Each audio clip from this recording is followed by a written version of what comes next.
Minority entire ಡಿಪಾರ್ಟ್ಮೆಂಟ್ನೇ organisation ಮಾಡಬೇಕು ಅಂತ ನಮ್ಮ AICC ಮೈನಾರಿಟಿ ಅಧ್ಯಕ್ಷರು ಡೈರೆಕ್ಷನ್ ಕೊಟ್ಟಿದ್ದರು. ಹಾಗಾಗಿ ಅದೊಂದು ಯಾವಾಗ ಮುಂಚೆನೇ ಪ್ಲ್ಯಾನ್ ಆಗಿತ್ತು, ರಿಸೈನ್ ಮಾಡಿ ಫುಲ್ಲು ರೀಸ್ಟ್ರಕ್ಚರ್, ಯಾಕಂದರೆ 4 ವರ್ಷ ಆಗಿರೋದ್ರಿಂದ ರೀಸ್ಟ್ರಕ್ಚರ್ ಮಾಡಬೇಕು ಅಂತ ಪ್ಲ್ಯಾನ್ ಇತ್ತು.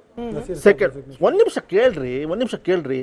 ನಸೀರ್ ಸಾಹೇಬ್ರದ್ದು 3 ವರ್ಷ ಆಗಿದೆ ಅವ್ರಿಗೆ ಪೊಲಿಟಿಕಲ್ ಸೆಕ್ರೆಟರಿ.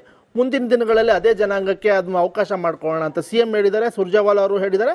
ಹಾಗಾಗಿ ಅದೇ ಜನಾಂಗಕ್ಕೆ ಎಲ್ಲರಿಗೂ ಅವಕಾಶ ಕೊಡ್ಬೇಕು ತಾನೆ. ಆ ಜನಾಂಗದಿಂದ ಯಾರು ಆಯ್ಕೆ ಆಗಿದ್ದಾರೆ, ಒಬ್ಬರು ಪೊಲಿಟಿಕಲ್ ಸೆಕ್ರೆಟರಿ ಮಾಡಬೇಕು, ಮಿನಿಸ್ಟ್ರು ಮಾಡಬೇಕು, ಬೋರ್ಡ್ ಚೇರ್ಮನ್ ಮಾಡಬೇಕು, ಹೆಚ್ಚಿನ ಪ್ರಾತಿನಿಧ್ಯ ಆ ಜನಾಂಗ ಕೊಟ್ಟಿದ್ದೀವಿ. ಹಾಗಾಗಿ ಇನ್ನೊಬ್ರಿಗೂ ಅವಕಾಶ ಕೊಡ್ತಾರೆ, ಆ ಜನಾಂಗದಿಂದಲೇ ಕೊಡ್ತಾರೆ. ಅದರಲ್ಲೇನು, ನಜೀರ್ ಸಾಹೇಬ್ರು ರಿಸೈನ್ ಮಾಡಿದ್ದಾರೆ, ಇನ್ನೊಂದು ಅಭ್ಯರ್ಥಿಗೆ ಅವಕಾಶ ಕೊಡುತ್ತೆ ನಮ್ಮ ಸರ್ಕಾರ.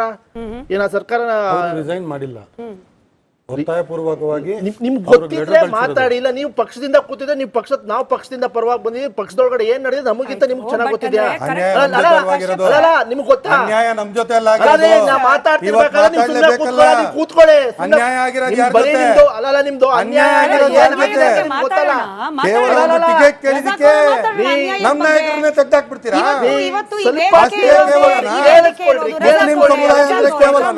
ಕೇಳಿಸ್ಕೊಳ್ರಿ, ಈ ವೇದಿಕೆ ಇರೋದೇ ಮುಸಲ್ಮಾನ್ ಸಮುದಾಯಕ್ಕೆ ತಿಳ್ಕೊಳ್ಳೋಕೆ. ಇಲ್ಲ, ಕರೆಕ್ಟು ಅಶೋಕ್ ಗೌಡ್ರೆ, ಕರೆಕ್ಟು. ಅದೇನು ಹೇಳ್ತಾರಲ್ಲ, ಕಾಗೆ ಕೂರೋಕು ಟೊಂಗೆ ಮುರಿಯೋಕು ಕರೆಕ್ಟ್ ಆಯ್ತು ಅಂತ. ಕರೆಕ್ಟು, 3 ವರ್ಷ ಅವಧಿ ಇವಾಗಲೇ ಮುಗ್ದಿತ್ತು. ಯಾವಾಗ ದಾವಣಗೆರೆ ಬೈ ಎಲೆಕ್ಷನ್, ಮುಸಲ್ಮಾನ್ ಸಮುದಾಯದ ಅಸಮಾಧಾನ, ಯಾವಾಗ ರೀಸ್ಟ್ರಕ್ಚರ್ ಆಗ್ಬೇಕಾಗಿತ್ತು ಅಲ್ಪಸಂಖ್ಯಾತರ ಸಮುದಾಯದ ಸಂಘಟನೆ, ಇವಾಗ್ಲೇನೆ. ನಾನು ಅಶೋಕ್ ಗೌಡ್ರೆ ಪ್ರಶ್ನೆ ಕೇಳ್ತಿದ್ದೀನಿ, what a beautiful coincidence sir. ಪಾಪ ಕಾಂಗ್ರೆಸ್ನವರು ಈ ಮುಸ್ಲೇಕನ್ ನೀರನ್ನ ಮುಸ್ಲಿಂ ಸಮುದಾಯದ ಬಗ್ಗೆ 1947 ಹಿಡ್ಕೊಂಡು ಇವತ್ತವರೆಗೂ ಸುರಿಸ್ಕೊಂಡೇ ಬರ್ತಾವ್ರೆ. ಮುಸ್ಲಿಂ ಸಮುದಾಯನ ಒಂದು ವೋಟ್ ಬ್ಯಾಂಕ್ ಮಾಡ್ಕೊಂಡು ಇವತ್ತವರೆಗೂ ಸಹ ಅವ್ರನ್ನ ಕೇವಲ ಒಂದಷ್ಟು ಜನಕ್ಕೆ ಜನಪ್ರಾತಿನಿಧ್ಯತೆ ಅಂತ ಕೊಟ್ಬಿಟ್ಟು ಅವರು ಸಮುದಾಯನ ಮೇಲೆತ್ತಕ್ಕಂಥ ಕೆಲಸ ಇವತ್ತವರೆಗೂ ಇಲ್ಲಿವರೆಗೂ ಮಾಡೇ ಇಲ್ಲ. ಯಾಕೆ ಅಂತ ಹೇಳಿದ್ರೆ ಒಂದು 2-3 ವಿಚಾರಗಳನ್ನ ಹೇಳ್ತಾನೆ. ಒಂದು, ಯಾವುದೇ ಒಂದು ಸಮುದಾಯ ಮೇಲ್ ಬರಬೇಕು ಅಂದರೆ ಅದಕ್ಕೆ ಶಿಕ್ಷಣ ಅತ್ಯಂತ ಪ್ರಮುಖ, ಮತ್ತು ಸ್ಕಿಲ್ ಡೆವಲಪ್ಮೆಂಟ್ ಅಂತ ಏನಾದ್ರು ಇದ್ರೆ ಅದು ಒಂದು 2ನೇದು ಪ್ರಮುಖ. 3ನೇದು ಏನಾದ್ರು ಇದ್ರೆ ಅವರ ಮಹಿಳೆಯರ ಕಂಡೀಷನ್ಸ್ ಏನಿದೆ ಅದು ಇಂಪಾರ್ಟೆಂಟ್. ಇಷ್ಟು 3.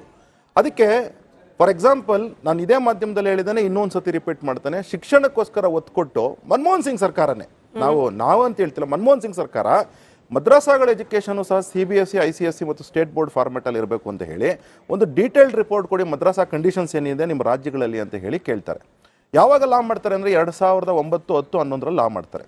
ಆಗ ಇನ್ಫ್ರಾಸ್ಟ್ರಕ್ಚರು ಮತ್ತು ಪೆಡಾಗಜಿ 2 ಡಿವಿಷನ್ಸ್ ಮಾಡಿ ಕ್ಲಿಯರ್ ಕಟ್ಟಾಗಿ ಆರ್ಡರ್ ಪಾಸ್ ಮಾಡ್ತಾರೆ. ಮೋದಿ ಸರ್ಕಾರ ಬಂದ ಮೇಲೆ ಆ ಆರ್ಡರ್ನ ಲಾಗು ಮಾಡಲಿಕ್ಕೋಸ್ಕರವಾಗಿ ಏನು ಮಾಡ್ತಾರೆ ಅಂದರೆ, ಮದ್ರಾಸಾಗಳನ್ನ ನೀವು ಸರ್ವೆ ಮಾಡಿಸಿ ಕೊಡಿ ಅಂತ ಹೇಳಿದಾಗ CM ಸಿದ್ದರಾಮಯ್ಯನವರು 50 ಕೋಟಿ ಬಡ್ಜೆಟಲ್ಲಿ ಎತ್ತಿಡ್ತಾರೆ. ಆದರೆ believe me or not, on record I am saying this, you can even anybody can question this. 50 ಕೋಟಿನಲ್ಲಿ 1 ರೂಪಾಯಿ ಖರ್ಚು ಮಾಡಿಲ್ಲ. ಮದ್ರಾಸಾಗಳು ಒಳಗಡೆ ಹೋಗಿ ಅವರ ಕಂಡೀಷನ್ಸು ಮತ್ತು ಅವರ ಎಜುಕೇಷನ್ನು ಮತ್ತು ಪೆಡಾಗಜಿನ ಇಂಪ್ರೂವ್ ಮಾಡೋಕ್ಕೆ ಯಾವುದೇ ರೀತಿ ಕ್ರಮ ಕೈಗೊಳ್ಳಲಿಲ್ಲ ಅಂತಕ್ಕಂಥದ್ದು ಒಂದು ವಿಚಾರ. ಅದೇ ರೀತಿಯೇ ಯಡಿಯೂರಪ್ಪನವ್ರು ಬಂದ ಮೇಲೆ ಆ ರಿಪೋರ್ಟ್ ತರಿಸ್ಕೊಂಡ್ರು.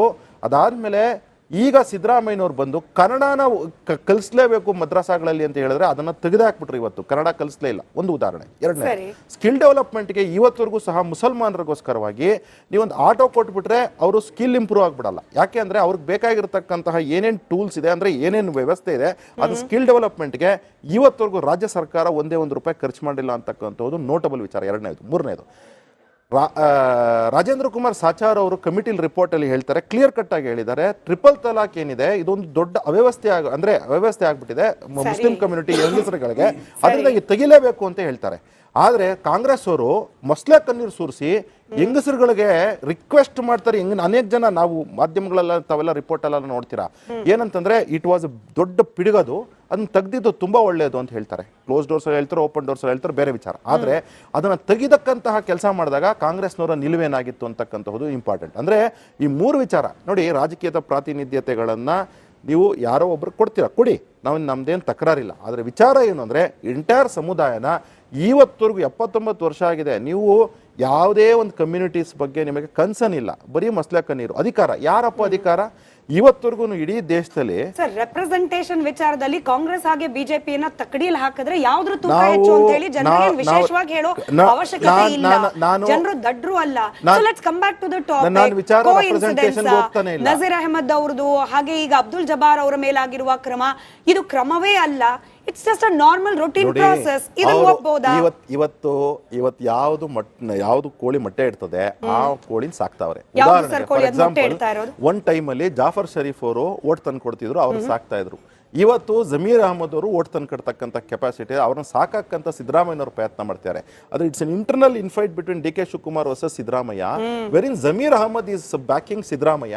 ಅದರಿಂದಾಗಿ ಅಕಸ್ಮಾತ್ ಸಿದ್ದರಾಮಯ್ಯ ತೆಗಿಬೇಕು ಅಂತ ಹೇಳಿದ್ರೆ ಟಾರ್ಗೆಟ್ ಮಾಡಬೇಕಾಗಿರ್ತಕ್ಕಂಥದ್ದು ಯಾರನ್ನ? ಈ ರಾಜಕಾರಣದಲ್ಲಿ ಏನು ಅಂತಂದ್ರೆ, ನನ್ನ ಶತ್ರು ನಾನು ಡೈರೆಕ್ಟ್ ಆಗಿ ಗುಂಡಿಡಲ್ಲ, ನನ್ನ ಶತ್ರುಗೆ ಪಕ್ಕದಲ್ಲಿರ್ತಕ್ಕಂಥ ಅಕ್ಕಿಗೆ ನಾನು ಗುಂಡಿಟ್ರೆ ನನ್ನ ಶತ್ರು ಟಾರ್ಗೆಟ್ ಸಿದ್ದರಾಮಯ್ಯ ಶೂಟ್ ಆಗ್ತಿರೋದು ಜಮೀರ್ಗೆ ಅಂತ ಹೇಳ್ತಾ ಇದ್ದೀರಾ. ಅವ್ರ ಜೊತೆ ನಜೀರ್. ಆಯ್ತು, ಅಬ್ದುಲ್ ರಜಾಕ್ ಅವರೇ, ಕೇರಳ ಕಳಿಸಿದ್ರು, ಚುನಾವಣೆಯ ರೆಸ್ಪಾನ್ಸಿಬಿಲಿಟಿ ಕೊಟ್ಟು, ಹಾಗಾಗಿ ನಾನು ಕೇರಳಕ್ಕೆ ಹೋಗಿದ್ದೆ. ಜಮೀರ್ ಅವರು ಹೇಳ್ತಿದ್ದಾರೆ, ಬಾಗಲಕೋಟೆಗೆ ಹೋಗಪ್ಪ ನೀನು, ಬಾಗಲಕೋಟೆಯಲ್ಲಿ ಅಬ್ಸರ್ವರ್ ಆಗಿರು, ಅಲ್ಲಿ ನೋಡ್ಕೋ ಚುನಾವಣೆಯ ಉಸ್ತುವಾರಿ ಅಂತ ಹೇಳಿ ನಜೀರ್ ಅವ್ರಿಗೆ ಹೇಳಿದ್ರು. ಹಾಗಾಗಿ ದಾವಣಗೆರೆಗೆ ಬಂದಿಲ್ಲ. ಇದು ಅವ್ರು ಹೇಳ್ತಾ ಇರುವ ರೀಸನ್. ಇಷ್ಟಾದ್ಮೇಲೆ ಇದು ಕ್ರಮ ಅಂತ ಹೇಳಿ ನಾವು ಪರಿಗಣಿಸಬೇಕಾ, ಅಥವಾ ಸಮುದಾಯದ ಪ್ರಾತಿನಿಧ್ಯ ಕೇಳಿದ್ದಕ್ಕೆ ಕಾಂಗ್ರೆಸ್ ತೋರಿಸ್ತಾ ಇರುವ ಅಸಲಿ ರೂಪ ಅಂತ ಪರಿಗಣಿಸಬೇಕಾ? ಸಮುದಾಯ ಬೇಸಿಕಲಿ ಮುಸ್ಲಿಂ ಸಮುದಾಯ ಈ ಬೆಳವಣಿಗೆಯನ್ನ ಹೆಂಗ್ ನೋಡ್ತಾ ಇದೆ ಅಂತ ಹೇಳಿ. ಮುಸ್ಲಿಂ ಸಮುದಾಯಕ್ಕೆ ಬ್ಲ್ಯಾಕ್ ಮೇಲ್ ಪಾಲಿಟಿಕ್ಸ್ ನಡೆಯಲ್ಲ. ಇನ್ನು ಮುಂದೆ ಕಣ್ಣಲ್ಲಿ ಧೂಳಾಕ್ಬಿಟ್ಟು ಬಿಜೆಪಿಯ ಭಯ ಇನ್ನು ಮುಂದೆ ನಡೆಯಲ್ಲ. ಈ ದಾವಣಗೆರೆ ದಕ್ಷಿಣ ಕ್ಷೇತ್ರ ಒಂದು ಉದಾಹರಣೆ ಆಗುತ್ತೆ. ನಾವೆಲ್ಲ ಅಲ್ಲಿ ಹೋಗಿ ಪ್ರಚಾರ ಮಾಡಿದ್ದೇನೋ, ಈ ಸಲ ಕಾಂಗ್ರೆಸ್ ಪಾಠ ಕಲಿಸಿಲ್ಲ ಅಂತ ಹೇಳಿದ್ರೆ ಅಭಿ ನಹಿ ತೋ ಕಭಿ ನಹಿ ಅಂತ. 2023ರಲ್ಲಿ ಇವರು ಕೊಟ್ಟ 5 ಗ್ಯಾರಂಟಿಗಳ ಭಿಕ್ಷೆಯಿಂದ 5 ಓಟು ಕಾಂಗ್ರೆಸ್ಗೆ ಬರಲಿಲ್ಲ. ನಾನು ನಂಬರ್ ಸಮೇತ ಕೂತಿದ್ದೀನಿ. 1 ಅವರ್ ಡಿಬೇಟ್ ಇದೆ. ನಿಮ್ಮ ಬ್ಯಾಕ್ ಎಂಡ್ ಟೀಮ್ಗೆ ಹೇಳಿ, ಇದ್ರಲ್ಲಿ 1% ಹೆಚ್ಚು ಕಡಿಮೆ ಸುಳ್ಳು ಹೇಳಿದ್ರೆ ನಾನು ವಾಪಸ್ ನೀವು ಡಿಬೇಟ್ ಎಂಡ್ ಆಗಕ್ಕಿಂತ ಮುಂಚೆ ನೀವು ಹೇಳ್ಬಿಡಿ. 2004ರಿಂದ 2023ರವರೆಗೆ 2004, 8, 13, 18, 23 13ರಲ್ಲಿ ಮಾತ್ರ ಕೆಜೆಪಿ ಫಾರ್ಮ್ ಮಾಡಿ ಬಿಜೆಪಿಯ ವೋಟ್ ಪರ್ಸೆಂಟೇಜ್ ಕಡಿಮೆ ಆಯ್ತು. ಅಲ್ಲಿಂದ ನೋಡಕ್ ಹೋದ್ರೆ 2004ರಿಂದ 23ರವರೆಗೆ ಸ್ಲೈಟ್ ಇಂಪ್ರೂವ್ಮೆಂಟ್ ಜೊತೆ ಬಿಜೆಪಿಯ ವೋಟ್ ಶೇರು 2004ಅಲ್ಲಿ 29% ಇತ್ತು, 2008ರಲ್ಲಿ 34 ಆಯ್ತು, 2018ರಲ್ಲಿ 36, 2023ರಲ್ಲಿ 36. ಅಂದ್ರೆ ಈ ಗ್ಯಾರಂಟಿ ಭಿಕ್ಷೆಗೆ ಯಾವ ಬಿಜೆಪಿ ಮತದಾರ ಇದ್ದಾನೋ ಒಂದು ಮತ ಕೂಡ ಕಾಂಗ್ರೆಸ್ ಕೊಡಲಿಲ್ಲ. ಮೇಡಮ್ ದಯವಿಟ್ಟು ನಾನು ಕಶ್ಯಪ್ ಅವ್ರನ್ನ ಇಂಟರ್ಫಿಯರ್ ಮಾಡಿದಾಗ ನೀವು ಹೇಳಿದ್ರೆ ದಯವಿಟ್ಟು ಓಪನ್ ಈ 5 ಗ್ಯಾರಂಟಿಗಳ ಈ 5 ಗ್ಯಾರಂಟಿಗಳ ದೇಣಿಗೆಯಿಂದ 50 ಓಟು ಸಿಗ್ಲಿಲ್ಲ ಕಾಂಗ್ರೆಸ್ ಪಕ್ಷಕ್ಕೆ. ನಂಬರ್ಸ್ ಪ್ರಕಾರ ಹೇಳ್ತಾ ಇದ್ದೀನಿ. ಬಿಜೆಪಿಯ vote share, Gowda sir correct ಇದೆ ಹೇಳಿ, ಬಿಜೆಪಿಯ ವೋಟ್ ಶೇರ್ 2018ರಲ್ಲಿ ಏನಿತ್ತು 23ರಲ್ಲೂ ಇಂಟ್ಯಾಕ್ಟ್, 1 ವೋಟ್ ಕೂಡ ಗಳಿಸಕ್ಕಾಗಿಲ್ಲ. ಡಿಫರೆನ್ಸ್ ಆಗಿದ್ ಎಲ್ಲಿ ಅಂತ ಹೇಳಿದ್ರೆ ಜೆಡಿಎಸ್ 2004ರಲ್ಲಿ 21%, 8ರಲ್ಲಿ 20, 13ರಲ್ಲಿ 21, 18ರಲ್ಲಿ 19,